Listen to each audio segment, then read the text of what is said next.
CNN. Zimbabwe's military has seized control in an apparent coup, deploying tanks to the streets of the capital Harare, and declaring that 93-year-old President Robert Mugabe was safe. In a dramatic televised statement in the early hours of Wednesday morning, an army spokesman denied that a military takeover was underway. But the situation bore all the hallmarks of a coup. The army was in control at state TV in Harare, there was a significant military presence at the international airport, and Mugabe's whereabouts were unknown for hours. South African President Jacob Zuma later said Mugabe was confined to his home. It came after weeks of political turmoil, in which Mugabe sacked his powerful vice president Emmerson Mnangagwa, who enjoyed wide support in the military and was tipped to become the next leader. The move fueled speculation Mugabe would try to install his wife, Grace, to succeed him. Key developments. Military in charge. The military announced on state television station ZBC at 4 a.m. that it was conducting an operation to target criminals close to the president who were causing social and economic suffering. President's location. South Africa's President Zuma said he'd spoken to Mugabe by phone, saying the veteran leader was feeling fine but had been confined to his home. Situation on streets. The streets of the capital were reportedly quiet but lines were seen outside banks. A CNN crew reported seeing army checkpoints. What happened? The first signs that a military intervention was underway came Tuesday afternoon as tanks were seen near the capital. The situation escalated with the early morning announcement, when Major General S.P. Moyo addressed the country on state TV, vehemently denying the operation was a coup. To both our people and the world beyond our borders, we wish to make it abundantly clear that this is not a military takeover of government, he said. As soon as we accomplish our mission, we expect situation to return to normalcy.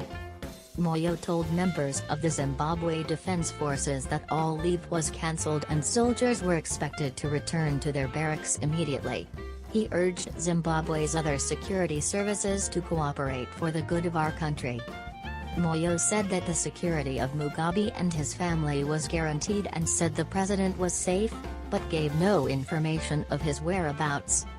South African President Jacob Zuma later said he had spoken with Mugabe by phone and that the veteran politician was confined to his home but feeling fine.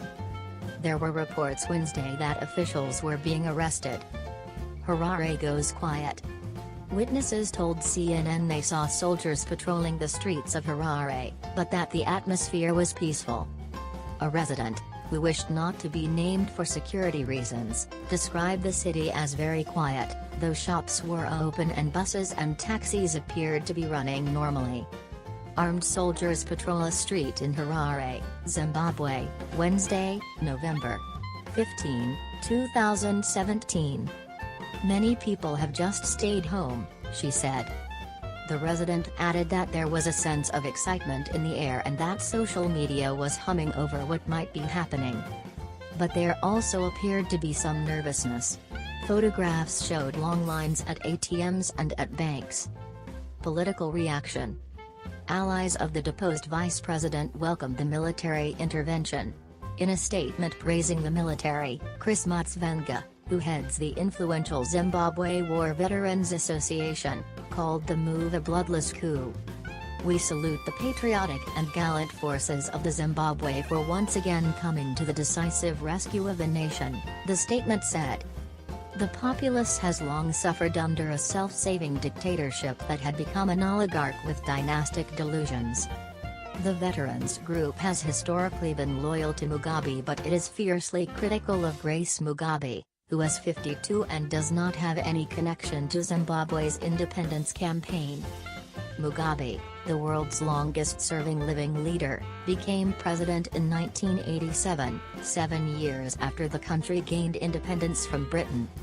He was initially revered, but Mugabe later began to consolidate power with a combination of brutality and bribery.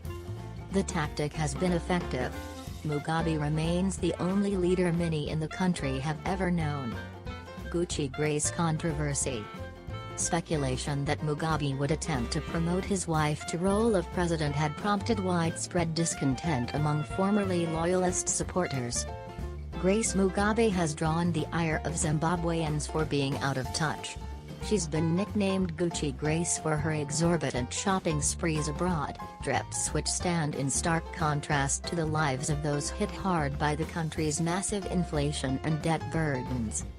Robert Mugabe has faced similar accusations, but until this week had succeeded in holding off all challenges to his leadership.